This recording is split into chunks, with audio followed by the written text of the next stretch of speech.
Here is a number that should terrify anyone building something meant to outlast them. Only about 30% of family businesses survive being handed to a second generation. By the third generation, that number collapses to somewhere between 10 and 15%. By the fourth, it's down to 3. The most common explanation people reach for is bad markets, bad luck, or bad timing. The actual research says something different and far more uncomfortable. The leading cause of collapse isn't the business, it's the family.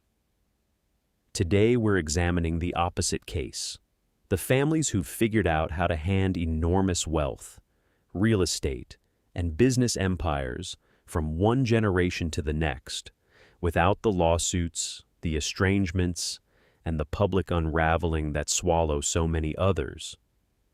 This isn't about avoiding disagreement entirely. It's about building structures that catch disagreement before it becomes a fracture.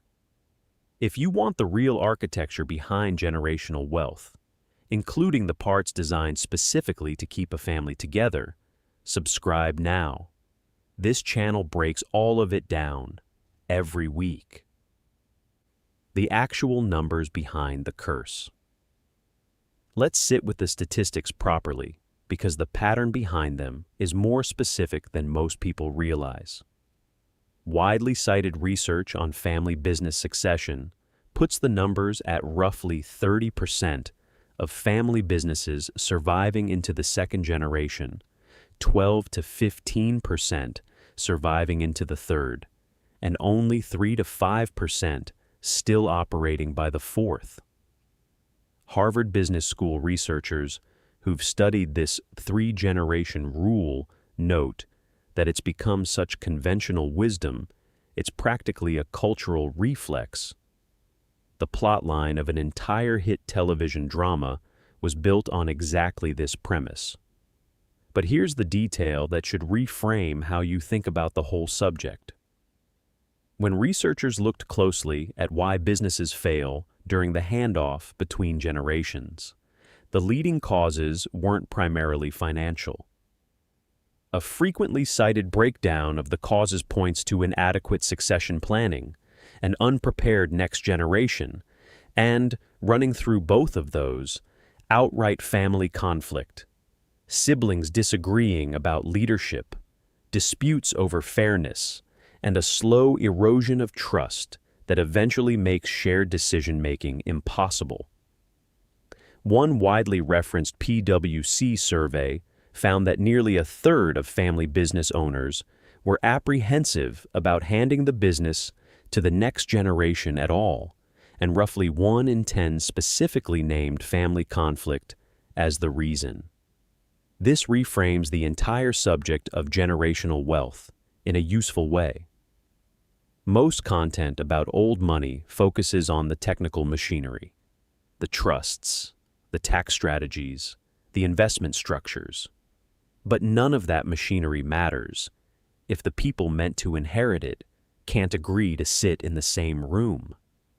The families who successfully beat these odds across generations tend to share a specific set of habits and structures designed for exactly one purpose: keeping disagreement from turning into rupture. The cautionary tale. When the structure wasn't enough, before we get into what actually works, it's worth understanding what failure looks like when it happens to a family with some of the most sophisticated trust and tax planning in American history. In 2002, a young woman named Pritsker, heiress to a fortune built over a century by her family, whose holdings included a major international hotel chain, a large stake in a global cruise line, and one of the country's largest private industrial conglomerates, filed a $6 billion lawsuit against her own father and 11 of her older cousins. She was 20 years old, a freshman in college. Her brother Matthew joined the suit 5 months later. Their claim that trust assets set aside for them as children had been quietly redirected, some into a family charitable foundation, some into trusts benefiting other relatives, without their knowledge or consent, while they were still minors. The family's total fortune at the time was estimated at roughly $15 billion, split across a famously complex web of domestic and offshore trusts that had taken the family's earlier generations decades to construct, specifically to preserve the fortune intact for future heirs. The lawsuit didn't just expose a rift between one father and his two children. It triggered the very thing generations of careful planning had been designed to prevent. The fortune was ultimately broken apart and divided among the extended family, producing 11 separate Pritskers on the Forbes 400 list, rather than one unified dynasty.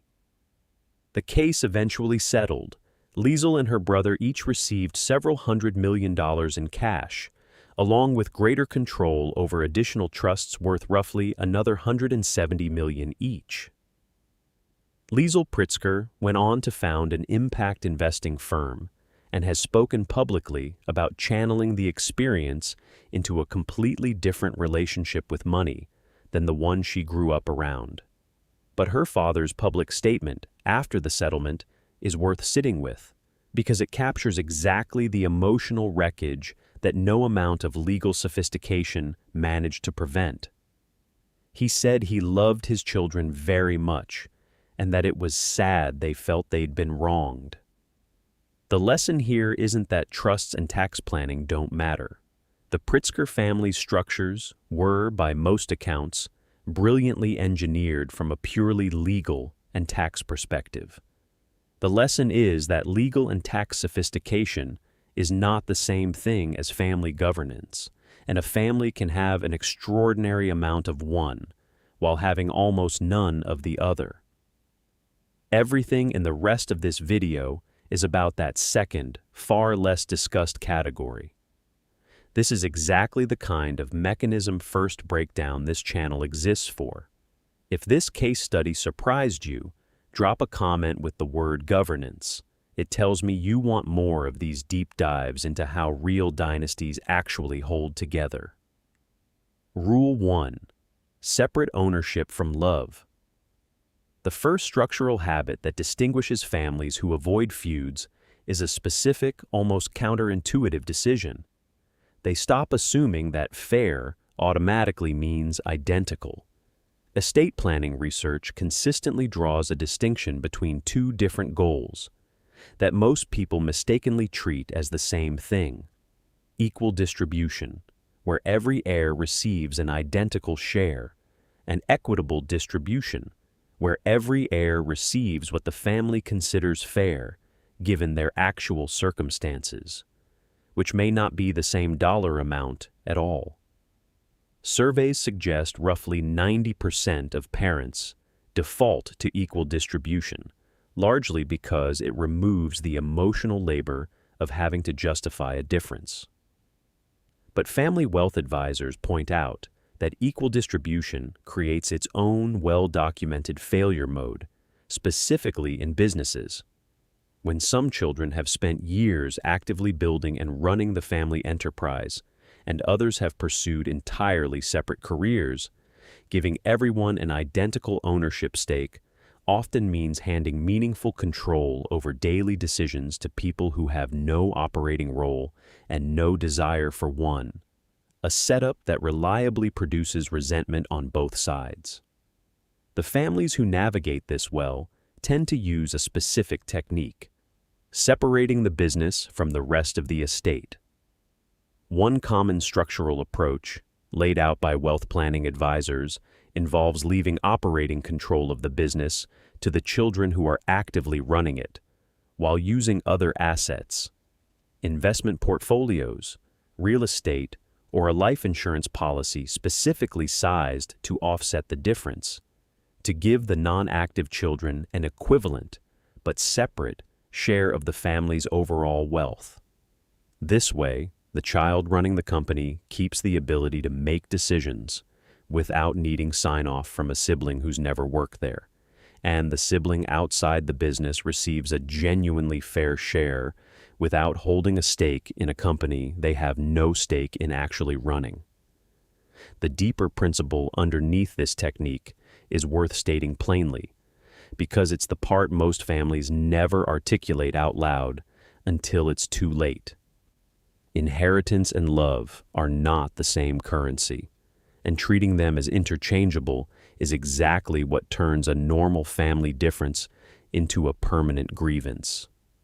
A child who receives a smaller ownership stake in the business because they never worked there is not, by definition, less love than a sibling who did. But if that distinction is never explained, never discussed, and simply discovered after a parent's death through a will, it reliably gets interpreted as exactly that, which is precisely the emotional terrain where legal disputes like the Pritsker case tend to take root. Rule 2. Put the unspoken rules in writing. The second. Structural habit is one we've touched on in earlier videos, but it deserves a fuller treatment here, because it exists specifically to prevent the exact scenario covered in the last section. It's called a family constitution, a formal written document, distinct from any legal trust or will, that lays out a family's shared values, its governance structure, and specifically how decisions and disagreements will be handled. Attorneys who specialize in family business governance describe its core function plainly, establishing a family council and clear governance structures for succession, and documenting a constitution that spells out decision-making processes and conflict resolution mechanisms well before anyone actually needs them. The document typically covers ground that most families never discuss explicitly at all. Who is eligible to work in the family business, and under what conditions? How compensation is set for family members versus outside hires? How a family member can exit their ownership stake if they want out? And, critically, what process the family will use when members genuinely disagree. Governance researchers who study these documents note they frequently formalize specific conflict resolution procedures. Mediation, arbitration, or a neutral third party brought in before a disagreement is allowed to escalate into anything more permanent, sometimes through a dedicated conflict resolution committee or a designated family ombudsperson. Alongside the Constitution, many multigenerational families establish a family council, a standing body, distinct from the company's board of directors, made up of family members across generations, that meets regularly to discuss family matters specifically, separate from business operations. Governance researchers describe its core functions as strategic alignment, policy setting around family employment, and, again, providing a standing forum where disputes get raised and resolved before they're allowed to fester silently for years. The council typically doesn't run the business day to day. Its entire purpose is to be the room where family friction gets processed on a schedule, rather than erupting unpredictably at a holiday dinner, or worse, in a courtroom. There's a reason this document tends to work better than simply hoping for good communication. It moves the family's operating norms from the realm of assumption into the realm of writing. A family that has never discussed out loud what happens if one sibling wants to sell their shares and another wants to hold on forever is a family setting itself up to discover that disagreement for the first time under maximum emotional pressure, during a parent's declining health, or immediately after a death. A family with a written constitution has already had that argument, calmly, years in advance, with everyone still healthy and nothing yet at stake. If terms like family council and family constitution sound unfamiliar, that's exactly why this channel exists, to make this language usable. Subscribe so the rest of this series doesn't get lost in your feed. Rule 3. Bring in someone who isn't family. The third habit runs directly counter to a very natural instinct: the idea that family matters should always be resolved entirely within the family, without outside involvement. Old money families that successfully navigate transitions repeatedly bring in professional, unrelated third parties for exactly the decisions where family bias runs highest. This shows up in several concrete forms. Some families install a professional non-family CEO to run day-to-day operations, specifically to remove the question of which sibling gets to be in charge from the table entirely. The top operating job simply isn't up for a family vote. Others use an independent board of directors, including members with no blood or marital relationship to the family, whose job is specifically to evaluate business decisions on merit rather than birth order or parental favoritism. At the trust level, families frequently appoint a corporate trustee or a formally designated trust protector, an independent professional or institution empowered to make or review certain trust decisions, precisely so that no single family member holds unilateral, unsupervised control over another family member's inheritance. This detail matters enormously in light of the earlier Pritsker case study. Had an independent corporate trustee, rather than a parent, been overseeing every reallocation of a minor's trust assets, the exact allegation at the center of that lawsuit, that trust funds were redirected without the beneficiary's knowledge, becomes structurally much harder to even attempt, because an independent trustee has a fiduciary duty owed to the beneficiary specifically, not to the rest of the family. Family governance researchers describe the role of these neutral parties succinctly, providing a genuinely impartial forum for addressing disputes, precisely because they carry none of the decades of sibling history, parental favoritism, or old resentments that make it so hard for family members to hear each other clearly once a disagreement starts.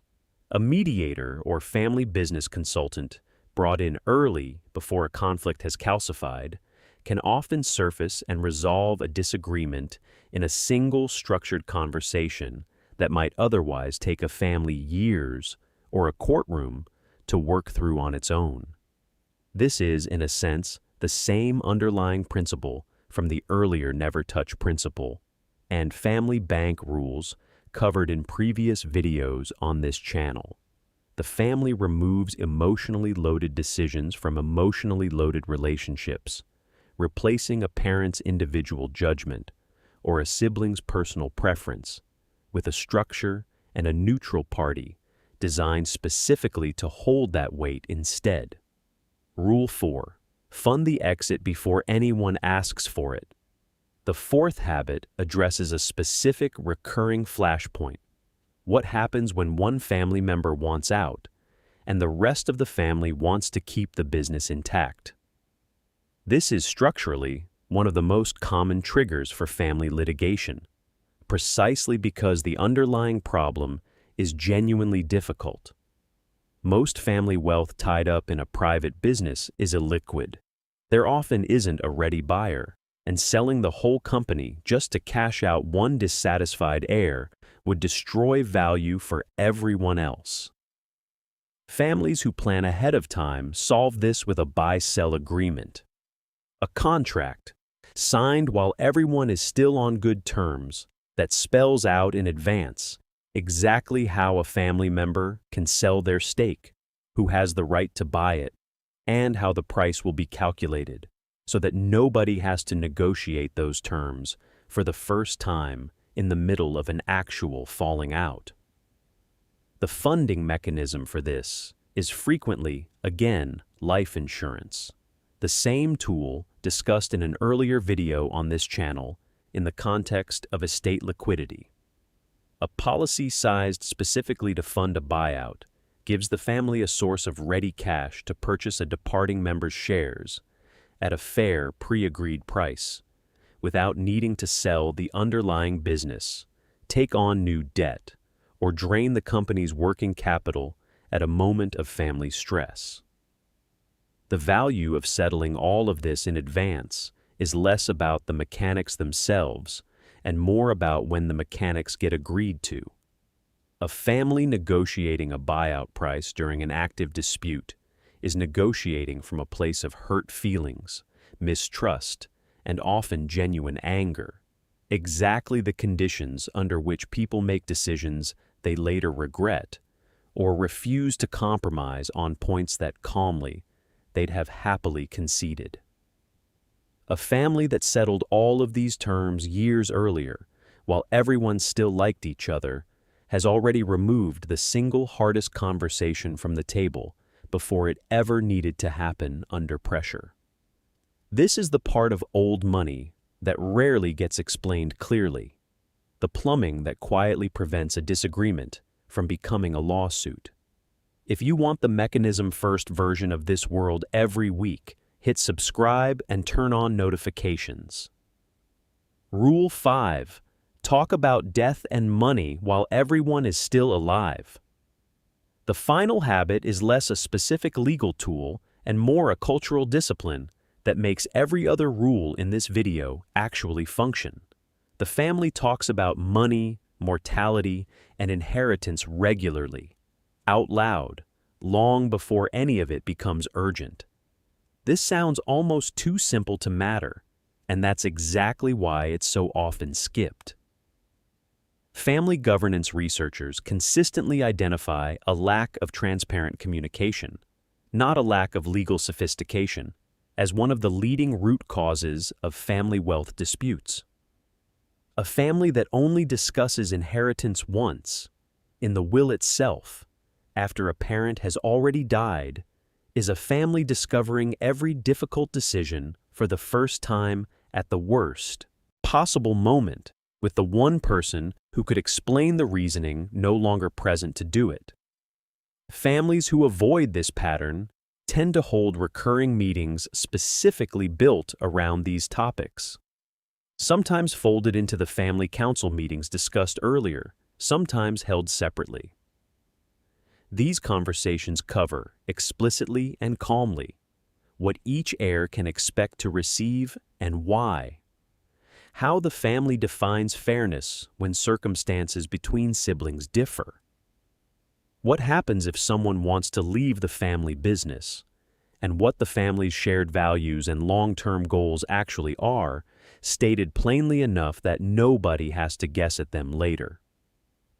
There's a specific psychological function this serves that's easy to underestimate. It converts inheritance from something that happens to a family into something the family actively participates in together. A child who has heard, directly from a parent, the actual reasoning behind an unequal or unusual distribution years before that parent's death has had the chance to ask questions, express disagreement, and be heard, all while the relationship itself is still fully intact and repairable. A child who first learns the same information by reading a will after a funeral has none of those options left. The information is identical in both scenarios. The emotional outcome is almost never the same. The actual lesson, here's what ties every rule in this video together. None of them are about eliminating disagreement. Families are made of individual people with individual interests, and no legal document has ever made every sibling want exactly the same thing. What separates a family that survives 4 or 5 generations from one that fractures in 2 isn't the absence of conflict. It's whether the family built somewhere for that conflict to go: a council, a constitution, a neutral mediator, a buy-sell agreement, before the conflict arrived uninvited and found nowhere else to land except a courtroom. The Pritsker family had, by most measures, some of the most sophisticated tax and trust planning of their era. It wasn't enough, because sophisticated trusts were never designed to hold a family together. only to hold assets together. The families who avoid feuds understand that distinction clearly and build for both. Old money doesn't just plan for what happens to its capital. It plans with equal seriousness for what happens to the relationships holding that capital together. And it starts building that plan while there's still time for everyone to be part of it. If this gave you a real look at how dynasties actually stay intact, subscribe to Old Money Opulence, new investigations into the real mechanics behind generational wealth. Drop every week. And if you want to see the legal machinery this governance sits on top of, watch the video. The financial rules old money never explains walks through the family bank, liquidity planning, and trust structures that these same families rely on every day. Thank you for watching, and I will see you in the next one.